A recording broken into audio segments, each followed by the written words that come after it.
Now let's get some rapid-fire response from our panel on these stories tonight. Billionaire Meg Whitman is scrambling after a letter surfaces apparently proving that she knowingly employed an undocumented worker and lied about it. How Republican. Now she's letting her husband take the fall on the whole thing. New York gubernatorial candidate Carl Palladino defends his on-camera smackdown with a New York Post reporter, and he continues the mudslinging by hinting that he can prove his opponent, Andrew Cuomo, had extramarital affairs.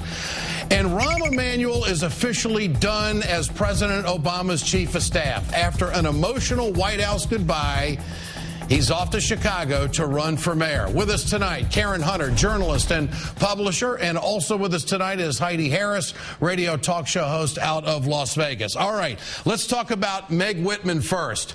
This is Topic A, Exhibit A, Heidi, for hypocrisy. This candidate has been out taking a tough stance on illegal immigration. Lo and behold, for 9 years, she's had an undocumented worker right in her own house. How does she get out of this one? Well, Meg Whitman claims she got Nikki from an agency, and she believed her documents were in order. She employed her for 9 years. She says that when it came to her attention that Nikki was undocumented, that she did the hardest thing she ever did and fired her after working for her for 9 years. If she didn't care about documentation, she probably would have had a never-ending stream of people coming through her house. Obviously, she felt Nikki was legally in the country. And what's interesting, and no one's talking about this, Gloria Allred is supposed to be representing Nikki, yet she's presenting documents that prove that her client's in violation of the law. How is that representing a client correctly? Heidi, Karen, what do you think? I'm just amazed that Heidi is actually... I don't think she believes what she's saying. But, you know, it's the timing of her firing Nikki Diaz is also very interesting. How do you work for somebody for 9 years and not know them? And that close a proximity and how she worked for Meg Whitman, this is the greatest gift Jerry Brown could have ever received. And as a result, it's no amount of money in the world that's going to be able to buy this away. And she better be really careful about what she says, because the Hispanic vote is listening and they're watching what Meg Whitman is going to do next. I don't know what that got to do with the Hispanic vote. A lot of Latino listeners to my show don't want people breaking the rules. They don't want people here illegally. Yeah, but they don't want hypocrites to talk about the whole situation the way Meg Whitman is coming out now, trying to pass the buck to her husband. Just own up to it. You know you did it. 9 years, someone's working with you. You know their lives. You know, unless she doesn't, and that says more about her. If she didn't know Nikki Diaz over a 9-year period, I think that would say a whole lot more about Meg Whitman than not knowing that she was undocumented. You know what, my guess is Meg Whitman worked 100 hours a week making all the money she did for eBay and probably didn't know a lot of people very well. Give me a break. Exactly. Well, give us a break in another way, Heidi. Well, it would just seem to me that you'd know who's working in your house. Exactly. But the lawsuit also contends that she worked hours and didn't get paid for them.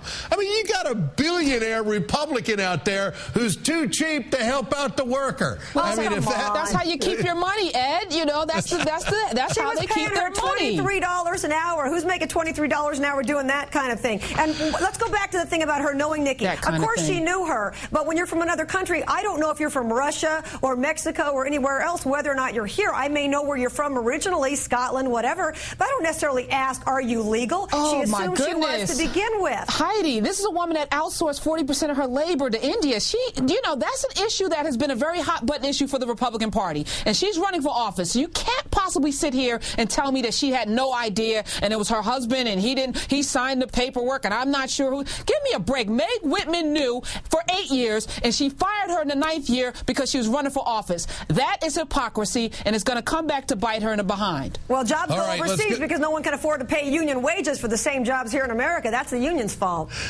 All right, let's go to this crazy New York race for governor. Mr. Palladino telling a New York Post reporter that he's going to take him out. Here it is. They were taking pictures in the window. They were taking pictures of their mail.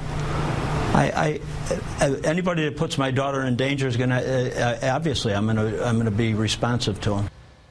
Karen Hunter, you know, there's going to be a lot of people in this country that are going, I think, to side with Palladino. I mean, he said a lot of goofy stuff, but does do candidates deserve having reporters come around almost stalking 10-year-old kids? What do you think? I mean, Ed, this has gone too far, and I think, are we electing people to run our government, or do we want to know what's in their garbage, in their underwear drawer, and in their homes? I mean, I think we are really crossing the line here, and I think you're absolutely right. I heard Palladino on a radio interview on my way in, and, it is outrageous that we camp out in the media and look for pictures for kids, and we see this in all areas from celebrity, and now, no one's off limits. If you're running for office, this is part of the program, but it shouldn't be. And somebody needs to put their foot down in the media and say no more. No more. Heidi, take them out in New York might have a certain definition. What does take them out mean in Las Vegas? Well, we're running out of room to bury the bodies out here, Ed, because as the town, I got to tell you a funny story. We talked about that on my radio show one time, and I said, what happens if the construction workers come across a skeleton?